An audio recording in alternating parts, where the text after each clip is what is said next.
ஜாதியால், மதத்தால், இனத்தால், மொழியால் மக்களை பிளவுபடுத்த முடியவில்லை என்ற இயக்கத்தில் பாரதிய ஜனதா இருக்கின்றது. நயினார் நாகேந்திரன் போன்றவருடைய பிரிவினைவாதம் தமிழகத்திலே எடுபடாது.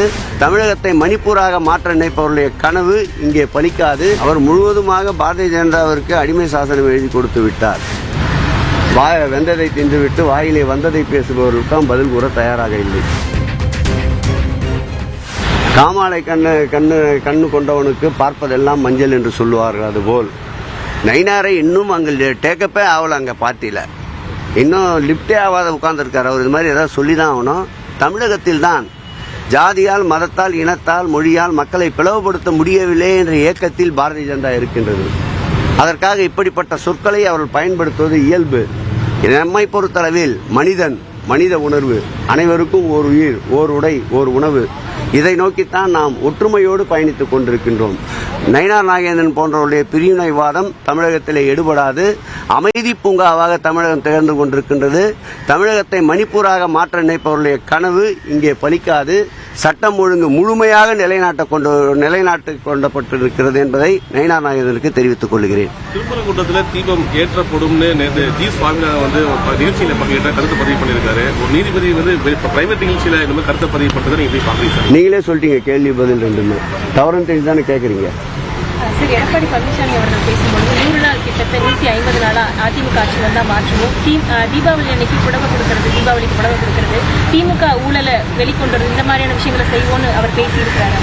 அவர் முழுவதுமாக பாரதிய ஜனதாவிற்கு அடிமை சாசனம் எழுதி கொடுத்து விட்டார். ஆகவே அவர் கொண்டு வருகின்ற எந்த திட்டம் என்றாலும் அதை புகழ்ந்து பேசுவதுதான் அவருடைய கொள்கையாக மாறிவிட்டது. அவர் பிடித்தால் பிள்ளையார், மற்றவர்கள் பிடித்தால் சாணம் என்ற கணக்கிலே அவர் இன்றைக்கு அரசியல் பயணத்தை மேற்கொண்டிருக்கின்றார்.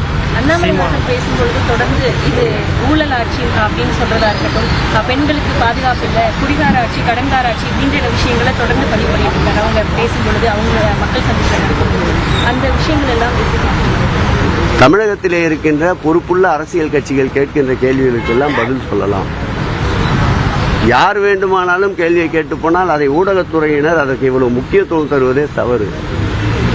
ஏதாவது ஒரு அரசியல் கட்சி தலைவர் அல்லது தமிழகத்தில் இருக்கின்ற எதிர்கட்சி தலைவர் போன்றவருடைய கேள்விகளை நீங்கள் பதிலாக கொண்டு வந்தால் எங்களை போன்ற அமைச்சருக்கு சொல்லலாம். யார் கேட்டாலும் அதுக்கு பதில் கேட்டால் எப்படி சொல்லிட்டு இருக்க முடியும் சொல்லுங்க. வெந்ததை தின்றுவிட்டு வாயிலே வந்ததை பேசுபவர்களுக்கும் பதில் கூற தயாராக இல்லை. திராவிடத்திற்கும் தமிழ் தேசியத்துக்கும் இங்கே போர் நடக்குதுன்னு சொல்லி சீமான் சொல்லுவாங்க. அவர் அண்ணன் எதனா ஒன்று பேசியிருந்தா தானே அவர் களத்தில் இருக்கிறதா தெரியும். ஏங்க அவரே நிறைய பேசியிருப்பார். அவரே நிறைய மாற்றி பேசியிருப்பார். நீங்களே தான் எடுத்து போடுறீங்க. அதை அவர் முன்னுக்கு பின் முரணாக பேசுபவர் ஒருவர் இருக்கின்றார் என்றால் அது எங்கள் அண்ணன் சீமான் ஒருவராகத்தான் இருக்க முடியும். அரசு பேருந்துகளில் தமிழ்நாடுன்னு அவர் ஒட்டுறாரு. நிறைய இடங்கள்ல அவங்களோட கட்சிக்காரங்க ஒட்டுறாங்க. தமிழ்நாடுங்கிற பெயரே வந்து திமுக ஆட்சி வந்து ஆட்சி வரும்போது அது மறுக்குது. தமிழ்நாடு கூட பேருந்துல ஒட்ட மாட்டேங்கிறாங்க. அவர் பார்க்குற பேருந்து ஒருவேளை அப்படி தனியார் பேருந்துல பார்த்துருப்பான்னு நினைக்கிறேன். அரசு பேருந்துலாம் தமிழ்நாடு தான் இருக்கு.